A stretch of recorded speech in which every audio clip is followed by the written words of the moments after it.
The 10th of January, 1946. U.S. Transit Camp, Bavaria. The air smelled of wet wool and diesel fumes. A sharp, metallic clang echoed as the gates shut behind the new arrivals. Elsbeth, no longer a nurse but just another displaced person, instinctively pulled a younger girl named Leni closer to her. Leni was shaking, her eyes fixed on the tall American sergeant overseeing the registration line. "They will separate us," Leni whispered in German, her voice cracking. "They will." Elsbeth gently squeezed the girl's shoulder. "Breathe," she commanded softly, a leftover reflex from her nursing days. "It is not what they told us." "Look." Leni stared, confused. On the wall of the processing shed hung a stark, black-painted sign. "All personnel. No fraternization. By order of command." It was a warning. But contradicting the sign, a corporal was moving down the line of shivering women, handing out tin cups of steaming broth. He was not shouting. The sergeant looked over. Leni flinched, hiding behind Elsbeth. But the sergeant only motioned for them to move forward.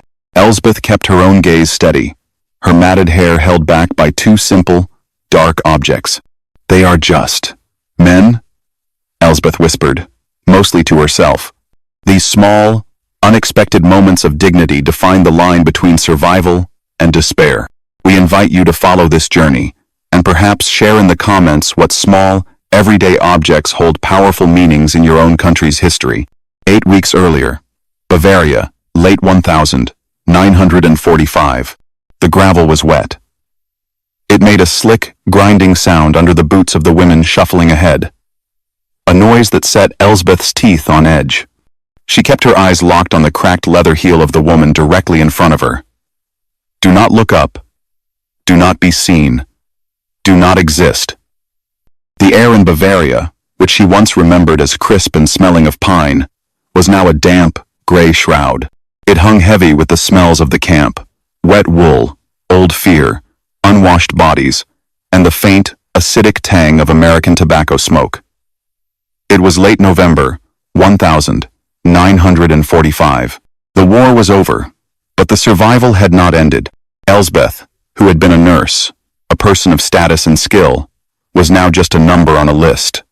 Her Red Cross armband was long gone, confiscated weeks ago.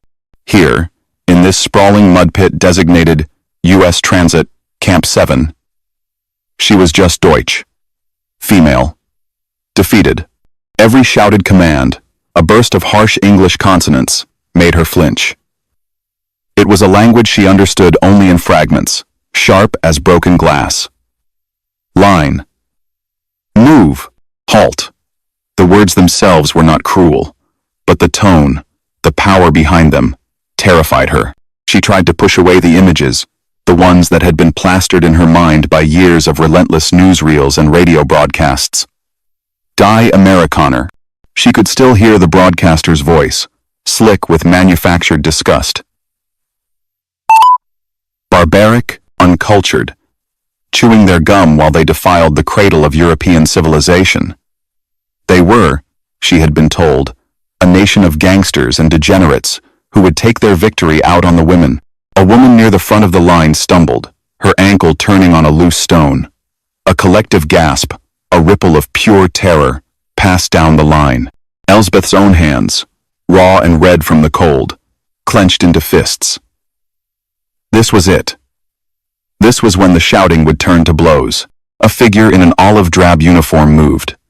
Elsbeth did not look, but she listened, her entire being focused on the sounds. She heard a grunt, a splash of mud. Then, the woman's voice, high and thin. "Thank you." Elsbeth's head snapped up before she could stop herself. A young American soldier, barely old enough to shave, was helping the older woman to her feet. His expression more bored than angry. He grunted something, then motioned for her to keep moving. Elsbeth looked away, confused. That was not in the script. Frau Schmidt, the block elder in the last camp, had insisted any kindness was a trick. A lure, she had hissed, before they show their true faces. The line shuffled forward, closer to the wooden processing shed. A tall American, This one different, stood by the doorway. He wore no helmet, just a fatigue cap, but his rank was clear from the stripes on his sleeve. He held a clipboard, and he was not bored. He was watching. His gaze moved slowly over the line, a methodical inspection. He was not looking at them, Elsbeth thought, but counting them, like cattle. She felt the familiar, cold dread begin to coil in her stomach. She could feel his eyes approaching. She focused harder on the mud, on the frayed edge of the coat in front of her. She could feel her own hair, a heavy, tangled mass. It was damp and greasy, and she had nothing to tie it back. The last of her hairpins had been traded for a crust of bread 3 weeks ago. She felt dirty, exposed, unkempt. The gaze passed over her. She did not look up. But she had seen him. He was tall, broad-shouldered, with a square jaw that looked like it had been carved from wood. His face was severe, unsmiling.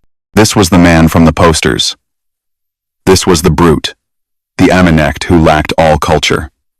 The bored boy who helped the old woman was just an anomaly. This man, the one with the clipboard and the cold eyes, was the truth. The line moved into the shed. The smell of disinfectant and boiled cabbage was overwhelming. They were motioned to benches. They waited. The process of intake was slow, bureaucratic. Elsbeth sat with her back straight, her hands folded in her lap, making herself as small as possible. The tall Sergeant Miller, she heard another guard call him, entered the shed and spoke to the intake corporal. His voice was low, not a shout, but it carried authority. Elsbeth stared at her own knuckles. They will search us, she thought. They will make us undress. They will laugh. The propaganda had been very specific about this part.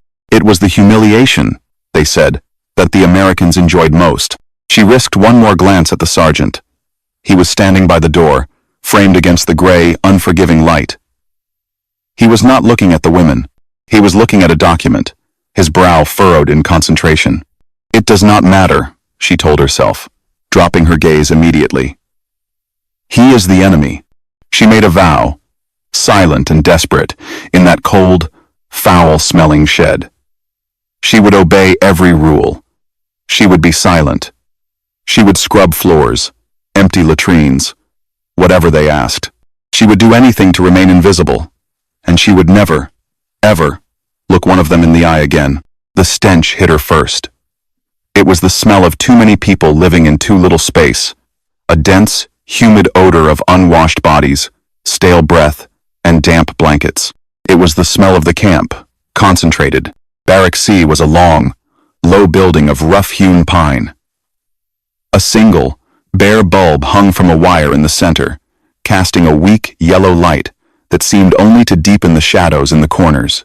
Triple-tiered bunks lined both walls, crude wooden structures that looked more like shelving for cargo than beds for people. Elsbeth clutched the thin blanket and small bar of lye soap they had issued her. She had been assigned a top bunk, near the back. She navigated the narrow aisle, her eyes down, trying to ignore the faces that watched her. Some were curious, some were hostile. Most were just exhausted. As she reached her allotted space, a voice, sharp as rust, cut through the low murmur. Another one. They pack us in like herring. Elsbeth looked down. On the bottom bunk sat a woman who might have been 50 or 70. It was impossible to tell. Her face was a web of deep lines, and her gray hair was pulled back in a tight, severe bun. She was mending a sock with furious, precise stitches. "You are new," the woman stated. It was not a question. "Yes," Elsbeth said, her voice barely a whisper. "Elsbeth, I was a nurse." The woman snorted, not unkindly, but with a weary cynicism. "We were all something. I was a headmistress. Look at us now." She jabbed the needle into the sock. "Frau Schmidt, bottom bunk is mine. Do not drip on me." Elsbeth, not knowing what else to do, began to climb. The wood was rough against her palms. The top bunk was a set of bare slats with a straw-filled mattress, thin as a wafer. As she tried to spread her blanket, she saw the woman watching her again. "You were in the processing shed," Frau Schmidt said. "I saw you." staring at the floor like a frightened mouse. Frau, Elsbeth froze. One must be careful. Careful? Bah. Frau Schmidt leaned forward, her voice dropping to a conspiratorial hiss, though it still carried through the nearby bunks. Careful does not matter to them. You think being quiet will save you? Elsbeth paused, her blanket half spread. I think. Not drawing attention is best. That is what the mice think, Frau Schmidt countered. She tapped the side of her head. You must be smart. You must remember what they are. You saw the sergeant? Miller? Elsbeth's heart gave a stupid little jump. I saw him. I watch him. He does not shout. He does not hit. He just watches. That is the most dangerous kind. The ones who pretend to be civilized. Elsbeth felt a chill that had nothing to do with the damp air. This was the voice of the radio. The voice of the weekly newsreels. Given life in this suffocating bunkhouse. They are not like us, girl, Frau Schmidt continued, her needle a tiny flashing weapon. They have no culture, no culture. They come from a land of noise and gangsters. Do you know what they do to our women? The ones they pretend to be kind to? Elsbeth said nothing. She had heard the rumors. She had tried to dismiss them as propaganda. But here, in this place, the propaganda felt more real than the sliver of moon outside the dirty window. The boy who gave Frau Mielke the chocolate, Frau Schmidt whispered, gesturing with her chin to a woman huddled on a bunk opposite. She ate it. Smiled at him. Thanked him. She leaned in closer. The next day, they found her in the laundry shed. Her hair. They cut her hair. Took her dignity. It is a game to them. Elsbeth felt sick. Her own tangled, greasy hair suddenly felt like a liability, a symbol of her vulnerability. She wanted to pull it out, to hide it. Do not look at them, Frau Schmidt commanded. Do not speak to them. Do not, ever, take what they offer. Their kindness is a poison. It is a trap, girl, meant to soften you, to make you forget who you are. The moment you forget, the moment you see them as men, and not as them, that is when they break you. She finished her sock with a violent pull of the thread and began to roll it. You are a nurse.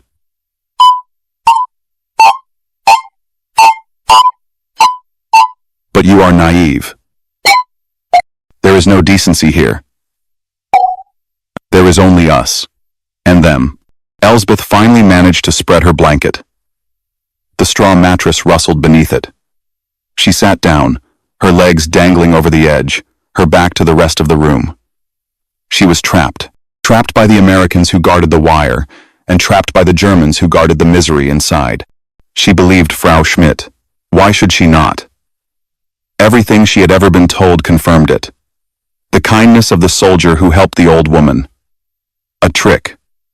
A performance. Miller's silent, watchful presence. A hunter's patience. She laid down, pulling the thin, scratchy blanket up to her chin. The lye soap was a hard, cold rectangle in her pocket. She tried not to listen to the sounds of the barrack, the coughing, the weeping, the muttered conversations. She tried not to breathe in the smell, but the old woman's words echoed. Their kindness is a trap. Elsbeth made a new promise, reinforcing the one from the shed. She would not just be invisible. She would be cold. She would be hard. She would not let them find a single crack. She stared up at the dark, splintered rafters, feeling utterly, profoundly alone. It began before dawn. There was no gentle awakening. A harsh electric bell, mounted on a pole near the latrines, split the darkness. Its ringing was an assault, a command that ripped every woman from the thin, fleeting safety of sleep. In Barrack C, the sounds of misery began immediately, groans, coughing, the rustle of straw mattresses. Aufstehen. Frau Schmidt's voice cut through the dark, already sharp. Move, girl. They do not wait. Elsbeth was already moving. Her body ached from the cold and the hard wooden slats. She swung her legs down, her bare feet hitting the frigid, damp floor. There was no time to wash, no time for dignity. She simply pulled her coat on over her thin sleeping clothes, her fingers fumbling with the buttons. Her hair. She could feel it, a heavy, oily mess. She tried to twist it into a bun, but with nothing to hold it, the strands fell loose, curtaining her face. She felt a hot flush of shame. "Line up, Rouse." A guard's voice, not Miller's, bellowed from the doorway. The women shuffled out into the Appellplatz, the roll call square. It was a vast, open space of packed earth and gravel, made worse by the previous night's rain. The mud sucked at their thin shoes. It was not yet 5 a.m. The world was a deep, cold blue, the only light coming from a few spotlights on the perimeter fence, casting long, menacing shadows. They formed ranks, 5 deep. Elsbeth found her place, pulling her coat tighter. She could see her breath, a small, white cloud that vanished instantly. All around her, hundreds of women did the same, a sea of gray and brown coats hunched against the cold, and at the front, standing perfectly still by a small wooden podium, was Sergeant Miller. He was not looking at them. He was speaking to the corporal with the clipboard, his voice a low rumble, too quiet to understand. He seemed indifferent to the cold, wearing just his uniform, sleeves neatly buttoned at the wrist. Elsbeth's stomach tightened. This was the ritual. This, she understood, was the true face of their power. It was not the chaotic brutality of the newsreels. It was this cold, methodical, inescapable order. The very air felt disciplined. The corporal stepped forward. Achtung! A wave of stiffening passed through the ranks. Bodies went rigid. The shuffling stopped. The coughing subsided into nervous throat clearing.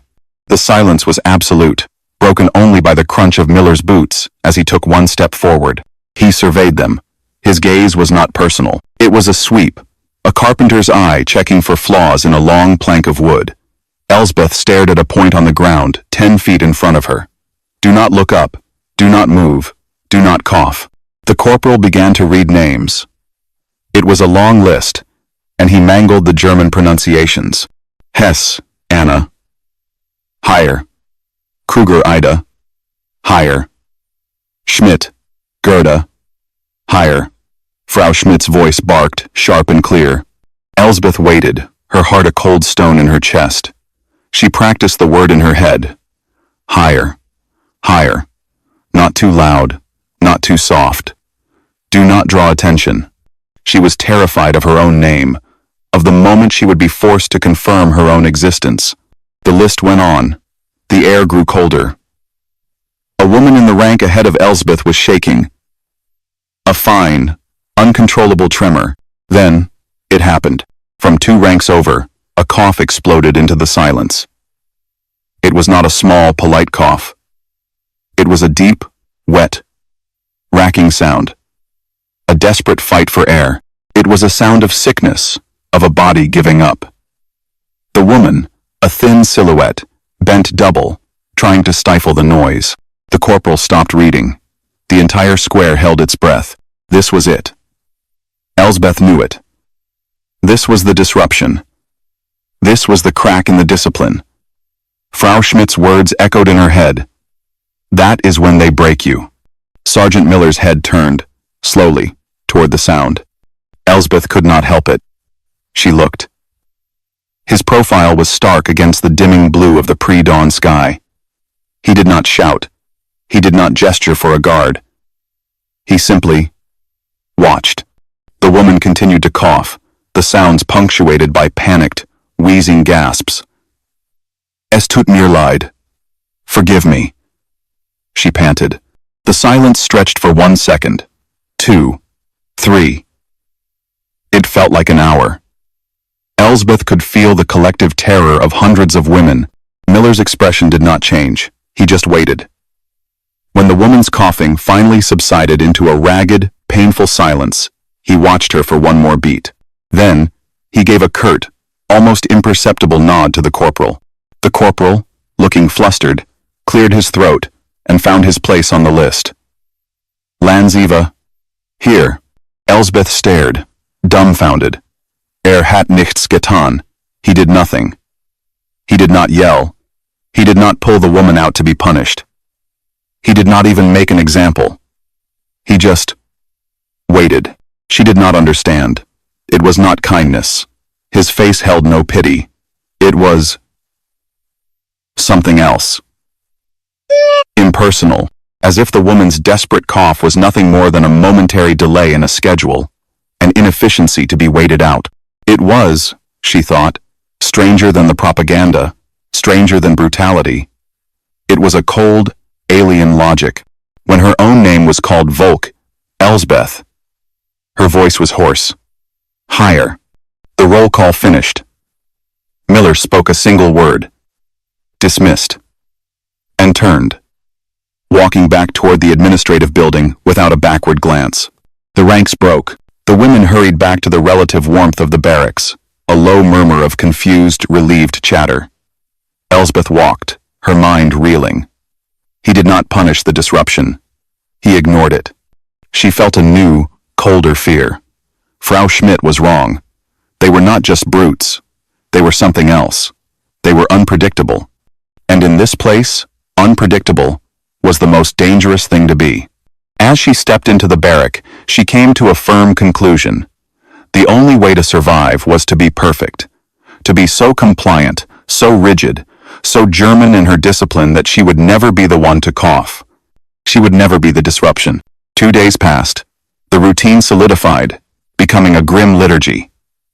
Wake to the bell, shiver in the cold. Endure the appel. Work. Eat. Sleep. The camp was a machine, and Elsbeth was determined to be its most flawless, invisible cog. She had taken her new vow of perfection seriously. She rose before the bell, swinging her legs down in the dark to retwist her heavy hair. She had no pins, no ties, no comb. Her only tool was water, a small splash from the lye-scented wash trough, and her own fingers. She would twist and twist, tucking the ends in as tightly as possible, hoping the dampness would hold it. It was a temporary, fragile solution. By midday, strands would escape. By night, it was a heavy, tangled mess again. This morning felt different. The air was sharper, the dampness replaced by a biting wind that carried the promise of the first real snow. It sliced through her thin coat, making the ritual of the appel even more of an endurance test. She stood in her usual spot, 4th rank, 6th from the left. Her hands were tucked into her opposite sleeves, her shoulders hunched. She had done her hair. She had checked it twice. It felt insecure. The wind was too strong. Frau Schmidt, standing in her place in the front rank, looked as immovable as a granite marker.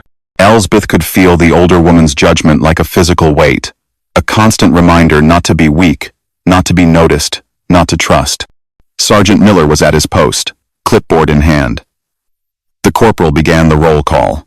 The names droned on, a familiar, monotonous chant against the rising whistle of the wind. Elsbeth focused on her breathing. In, hold, out, slow, controlled. She was a statue. She was invisible. Schultz, Maria. Here. Siebert, Katrin. Here. A particularly vicious gust of wind swept across the square. It tore at her coat, and, to her horror, she felt a sudden, sickening release at the back of her head. The tight bun she had so carefully constructed unraveled. Her hair, thick and heavy, cascaded down her back and shoulders. She froze. Every nerve in her body screamed. It was not just hair. In that second, it was a flag of her failure. It was disorder. It was weakness.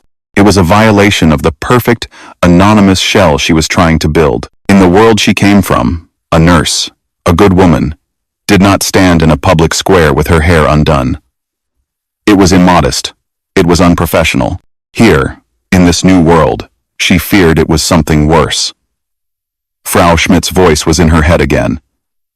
They see it as an invitation. She could feel the eyes, the woman behind her, the woman to her left. She could feel their pity, their judgment. She was the disruption. She was the one who had coughed. Her name was only a few away. Vogel. Hannah. Here.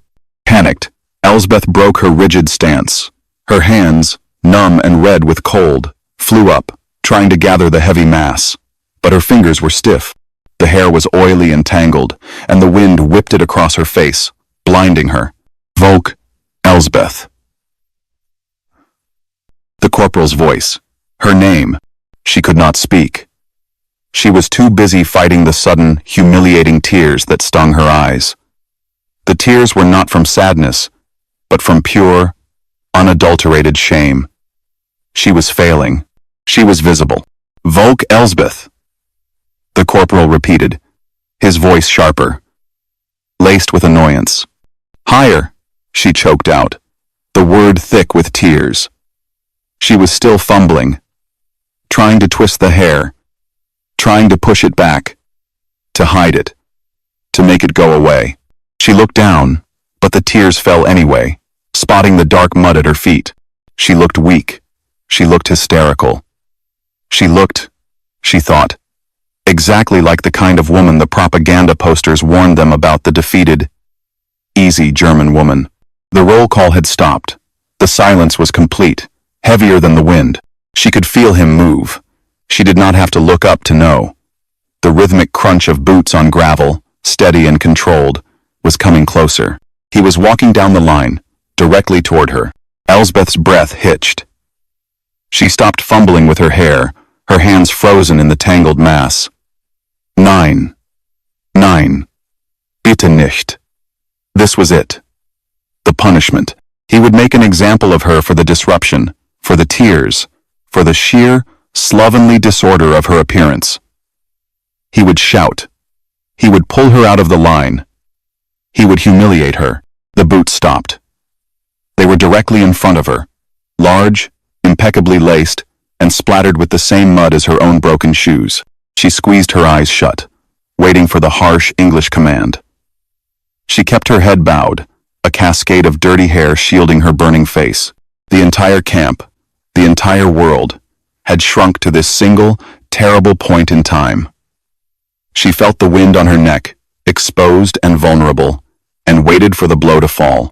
The silence was a physical thing, a cold pressure that pinned Elsbeth in place. He did not speak. He did not move.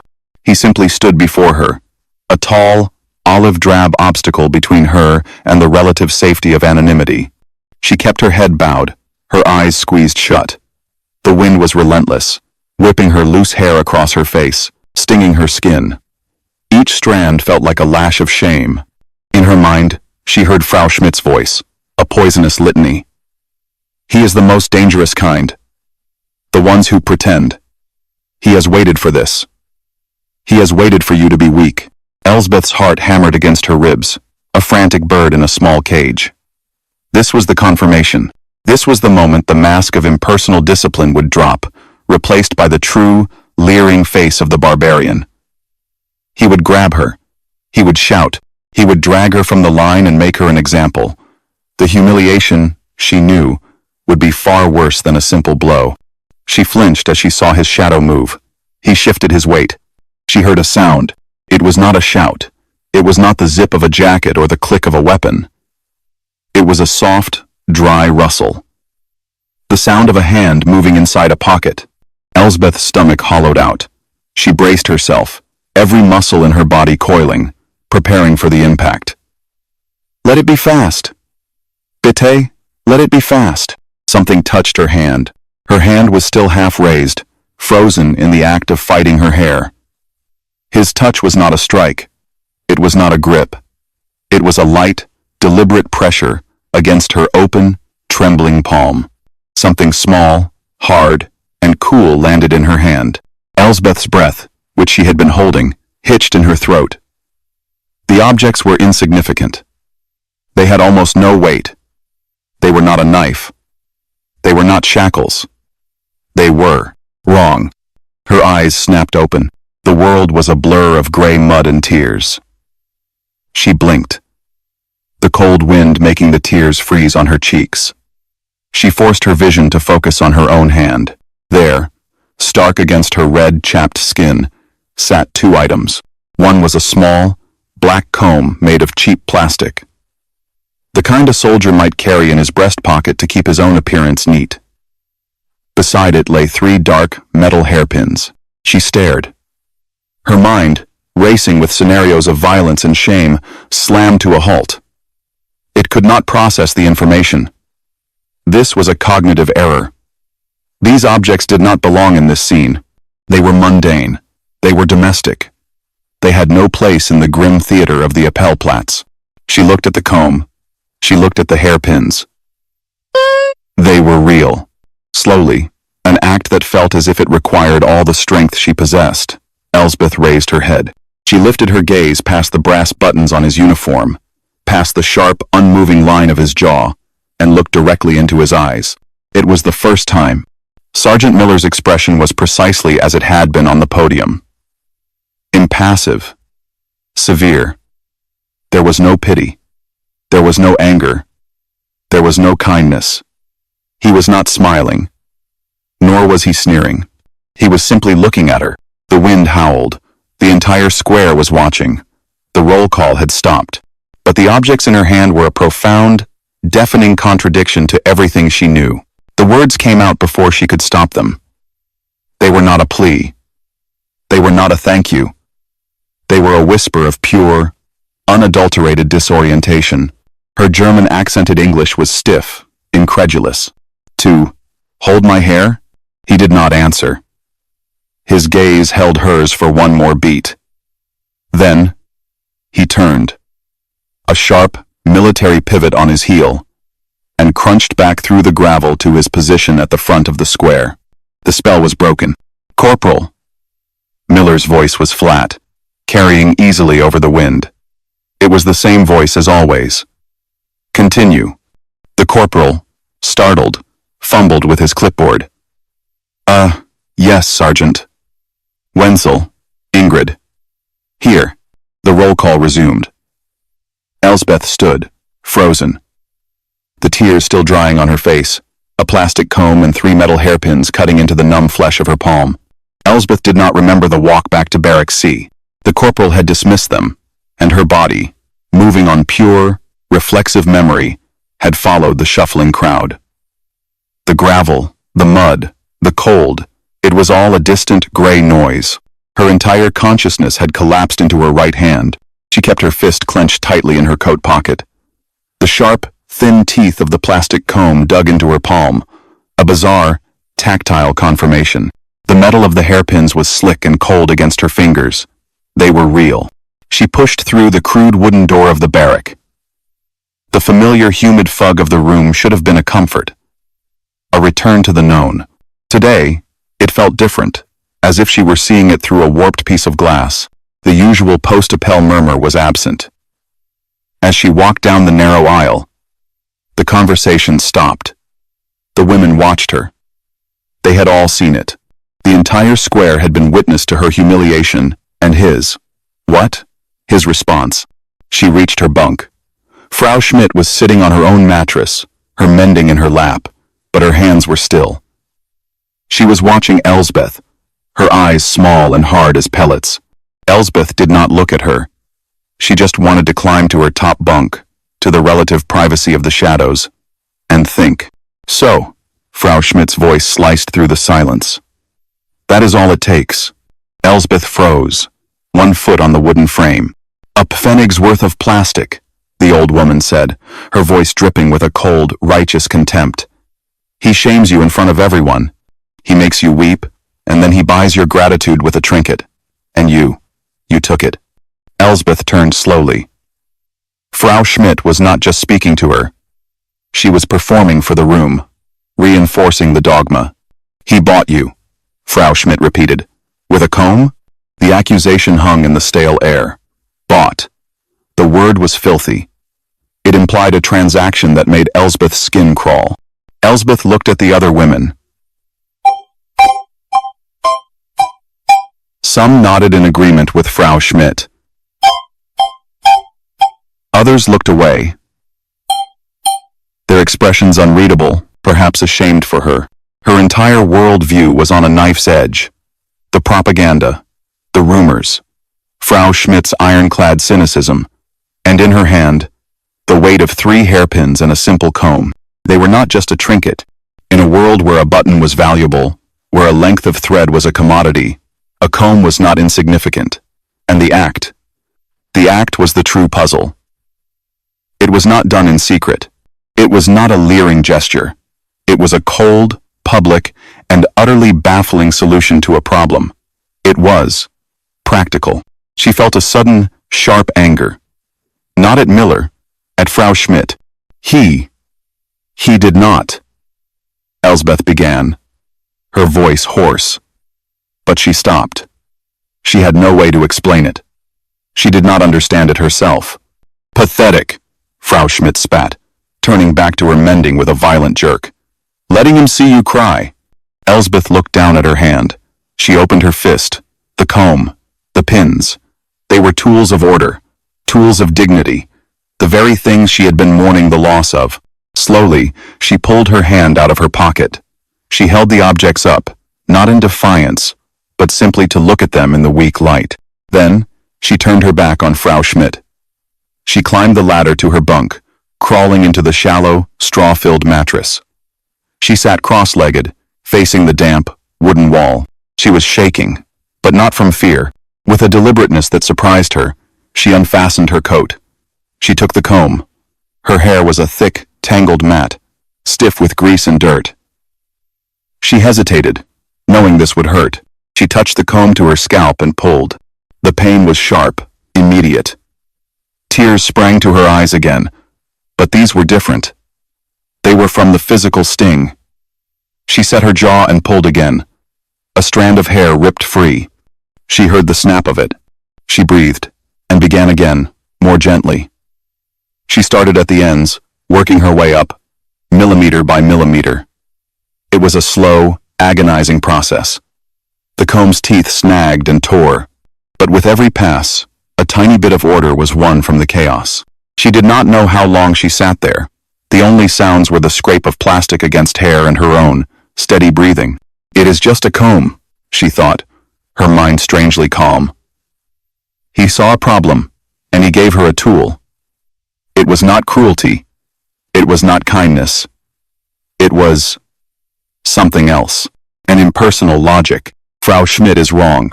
The thought was terrifying and liberating. If Frau Schmidt was wrong about this, what else was she wrong about? What else had the propaganda lied about? Finally, the comb slid through a section of hair from root to tip. It was smooth. She did it again. She gathered the now straightened hair, twisted it no longer a desperate failing bun, but a neat, tight coil and, one by one, slid the 3 metal hairpins into place. They held. The weight was gone from her neck. She sat there, her head high, feeling the glorious, simple absence of chaos. Her fear of Sergeant Miller was gone. It had been burned away by the shock, and replaced by something far more dangerous. A profound, unsettling curiosity. Curiosity was a dangerous thing. It was a luxury she could not afford. And yet, it had taken root. The comb and hairpins, now her most prized possessions, were more than just objects. They were a question. They sat in her pocket during the day, a small, hard reminder. At night, she tucked them under her straw mattress. They had changed her. Her hair was always neat now. The act of combing it each morning, a slow, methodical untangling in the pre-dawn gloom, had become her new ritual. It was a private moment of order, a defense against the chaos.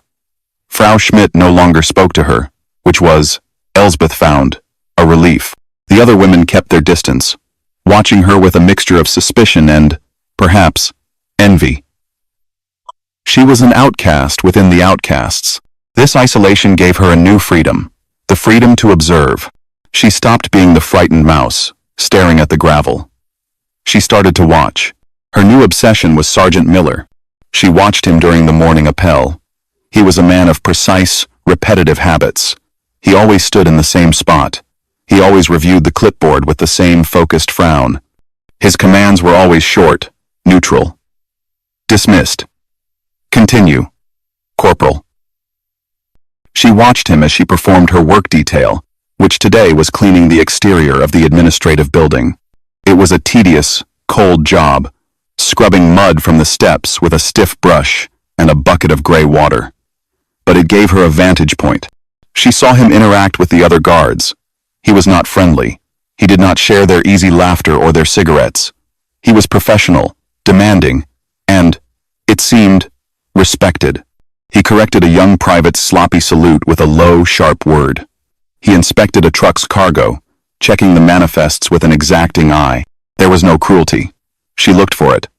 She watched for the small, casual acts of spite that Frau Schmidt insisted were their true nature. She saw none. She saw impatience. She saw fatigue. She saw a deep, abiding seriousness. But she did not see the monster she had been promised. A group of German children, refugees from a nearby bombed-out village, often gathered near the main gate. They were thin, pale, and sharp-eyed, hovering like small ghosts, waiting for a dropped cigarette butt or a scrap of food. The camp policy was clear.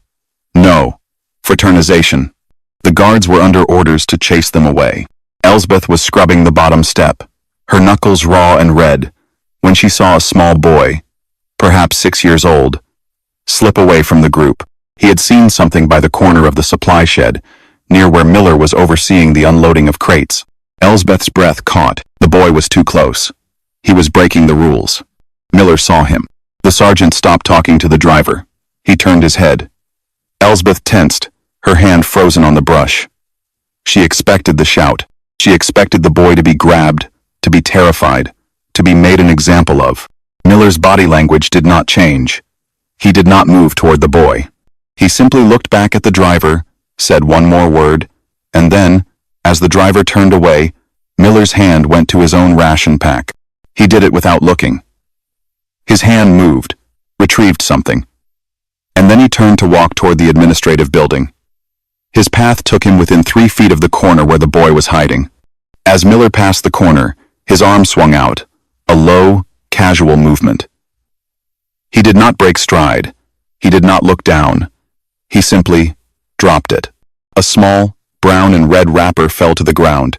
Miller was inside the building before the boy's hand darted out, quick as a snake, and retrieved the prize, a Hershey's chocolate bar. The boy vanished, clutching it to his chest. Elsbeth let out a breath she did not know she was holding. He had done it thinking no one was watching. He had not done it for show. He had not done it to be kind. He had done it, Elsbeth realized, in the same way he had given her the comb. It was a practical, impersonal solution to a problem. The boy was hungry. He had extra chocolate. The rule was broken, but the problem was solved. The propaganda had lied. The thought was a quiet revelation. They lied about him. And if they lied about him, they lied about everything. She finished scrubbing the steps, her mind clear for the first time in years. The world was not black and white. It was not us and them. It was just people. Complicated, contradictory, tired people. She emptied her bucket and, on impulse, did not return to her barrack. She walked to the building with the small red cross painted on the door. The camp infirmary. She was a nurse. She had been hiding. It was time to stop. She pushed the door open. The infirmary smelled of carbolic acid, boiled linen, and weak coffee. To Elsbeth, it smelled like sanity. It was a small, 3-room building, but it was clean, organized, and, most importantly, it was work. The American doctor, a weary man from Ohio named Major Evans, had looked at her credentials, asked her 3 sharp questions in passable German, and nodded. "You will sweep, clean, and boil instruments," he had said.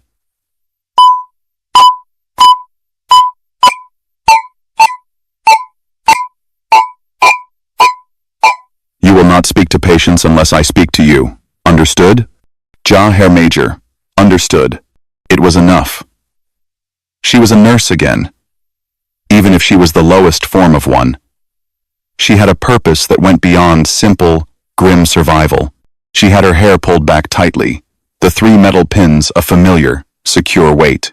The work was a buffer against the camp's psychological warfare. It was a place where Frau Schmidt's bitter prophecies, and Miller's baffling contradictions held less power.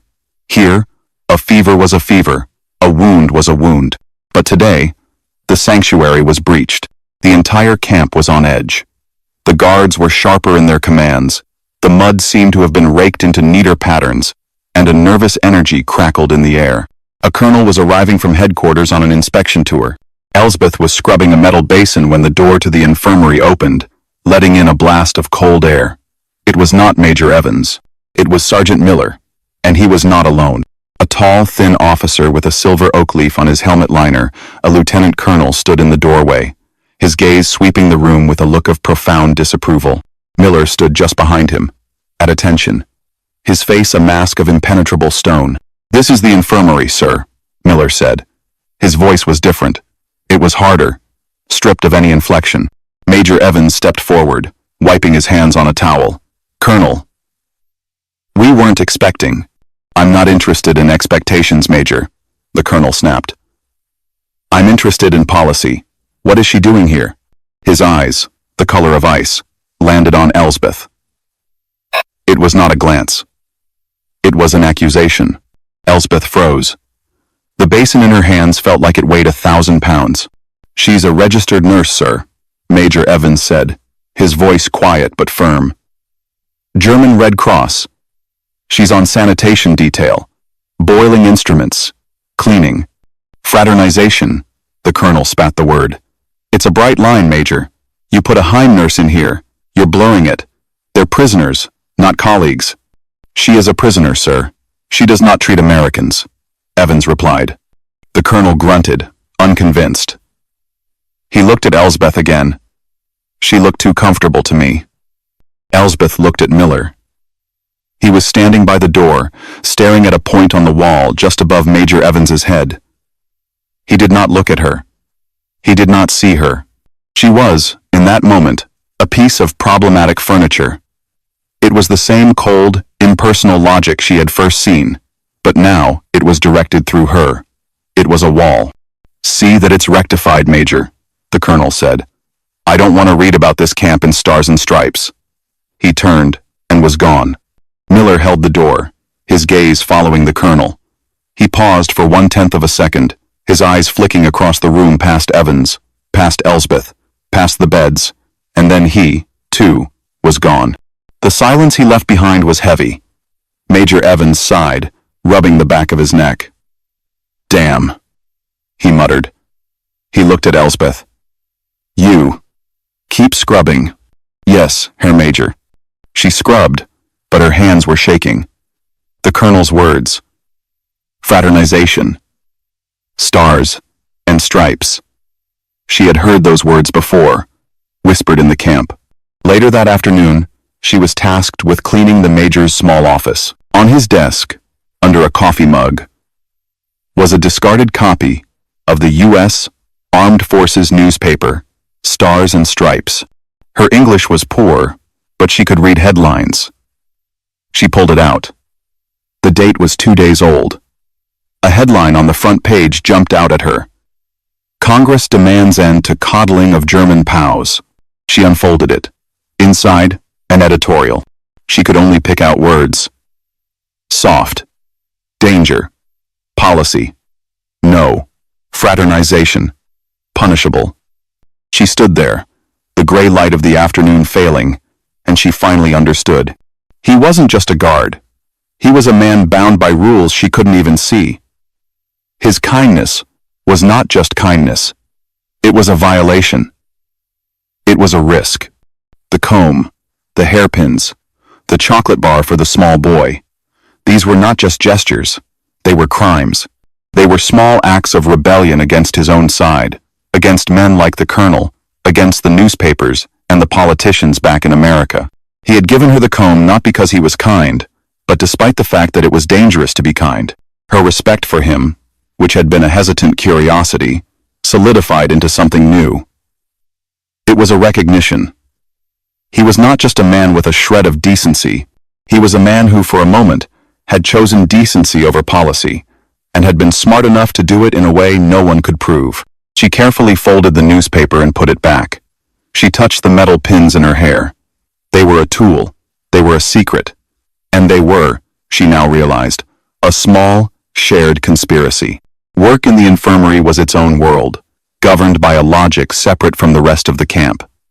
Sickness did not care about uniforms.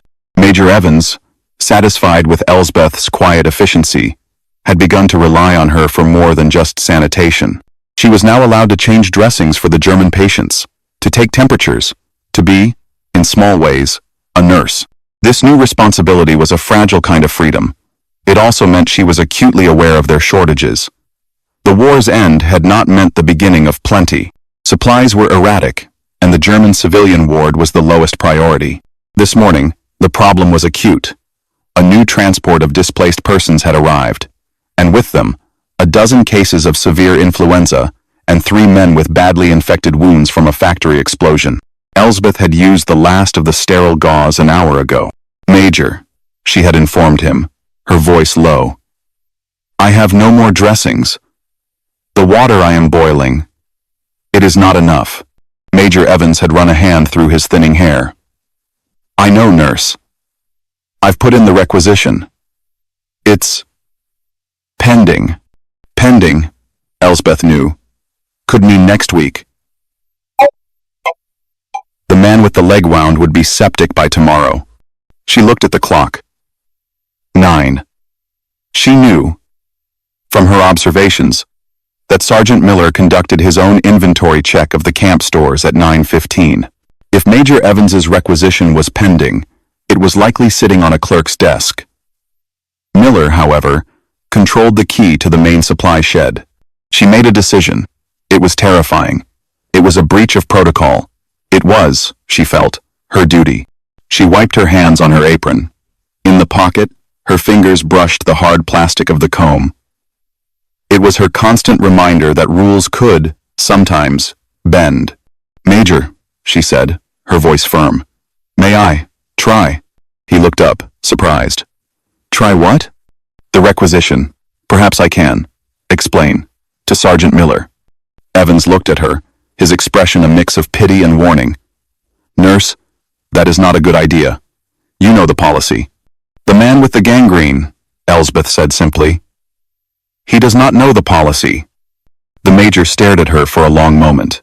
He sighed.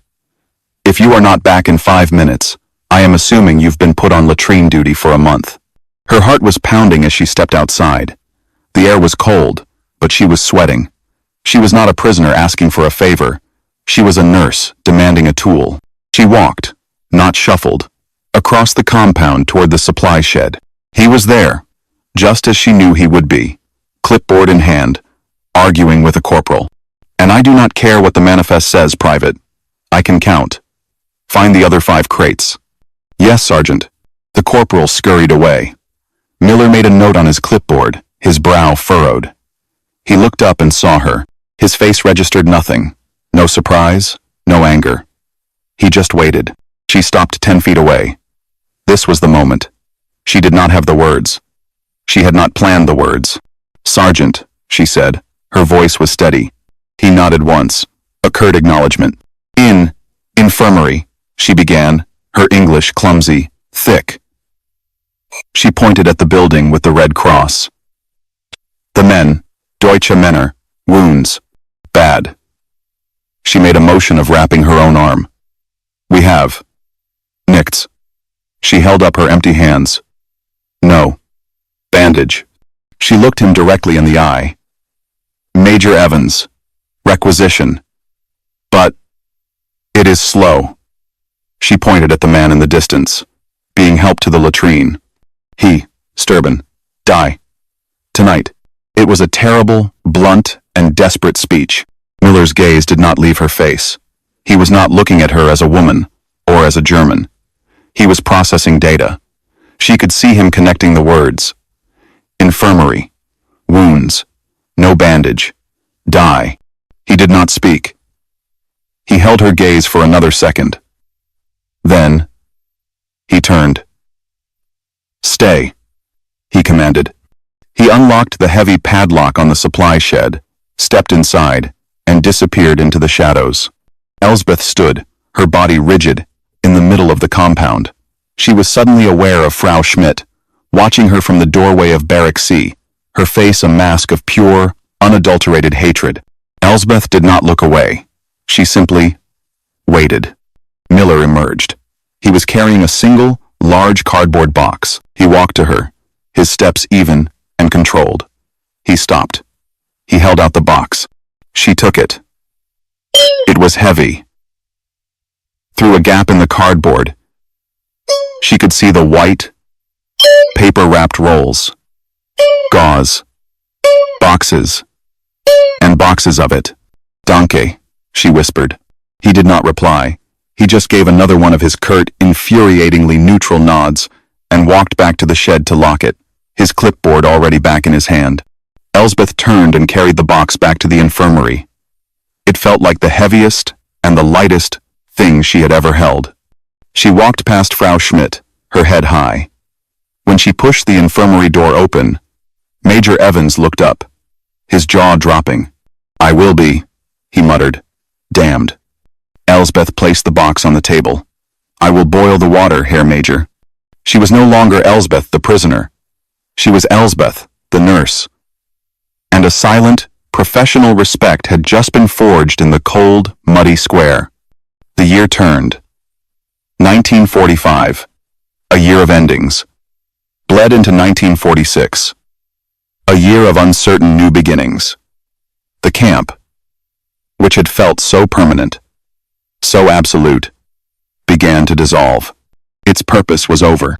The news came not as a celebration, but as a new kind of anxiety. Lists were posted. Names were called. The women of Barrack C were being processed out, released back into a country that no longer existed as they remembered it. Elsbeth's name was on the list for January 10th. She spent her last night in the top bunk, not sleeping. She was not leaving to go home. Her home in Dresden was gone. She was being released into the abstract, into a landscape of rubble and occupation zones. Here, in the camp, she had found a routine. She had a purpose in the infirmary. She had food, however meager. She had a strange, predictable order, enforced by Sergeant Miller's impassive logic. Out there. What was out there? She thought of Frau Schmidt, who had been released a week prior. The old woman had simply disappeared one morning, her bunk stripped bare, her bitter prophecies dissolving into the cold air. Elsbeth felt nothing but a distant pity. Morning came, gray and frigid. She did not go to the Appellplatz. She reported, along with 20 other women, to the processing shed, the same shed she had entered in terror weeks ago. This time, the process was one of reversal. They took her camp registration. They gave her a set of delousing papers, a travel permit stamped with American insignia, and a small, dense loaf of black bread. Volk Elsbeth. The corporal read from a list. "You are released." She put the papers in her pocket. Her fingers brushed against the comb. She had used it this morning. Her hair pulled back in the same neat, tight coil. The 3 hairpins held it securely. She walked out of the shed. Major Evans had shaken her hand the day before. "Good luck, nurse," he had said. We needed you here."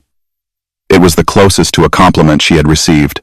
She walked, her steps feeling light and strange on the familiar gravel. She was walking toward the main gate, and he was there. Sergeant Miller was not there for her. He was overseeing the gate, as he always did. His clipboard was in his hand. A truck was idling nearby. He was, as ever, simply doing his job. She was part of a line of women, shadows moving toward a sliver of light. She was just another piece of administrative data being moved off his ledger. She drew level with him. He was speaking to the guard on duty, his back partially to her. She should have kept walking. She should have been invisible, just as she had always planned. But she stopped. The other women shuffled past, their eyes on the ground. Elsbeth stopped, 2 feet away from him. He sensed her presence and turned, his conversation cut short. His gaze was just as she remembered, neutral, questioning, impassive. He was waiting for her to state her problem. She had no problem. She had no words. She had no requisition. She looked at this man who had been the face of her enemy, the brood of her propaganda-fueled nightmares, the man who had, with a simple, logical, and criminally kind act, demolished her world and built it anew. She did not smile. She did not speak. She simply stood, a nurse, a woman, and looked him in the eye. She gave a single, formal nod. It was a gesture of acknowledgement, a respectful closing of a file. I see you. His eyes held hers. The impassive mask did not flicker. He processed her gesture just as he had processed her request for bandages. It was an event, and it required a response. He gave a single, curt, almost imperceptible nod in return. It was not forgiveness. It was not friendship. It was not kindness. It was, in its own way, something more profound. It was Gleichgewicht. Balance. The propaganda is dead, she thought, a sudden, quiet clarity filling her. The hatred is dead. This is what is left. Elsbeth turned and walked away from him.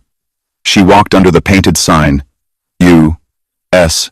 Transit, Camp 7, and out onto the muddy road. The gate clanged shut behind her, but she did not flinch.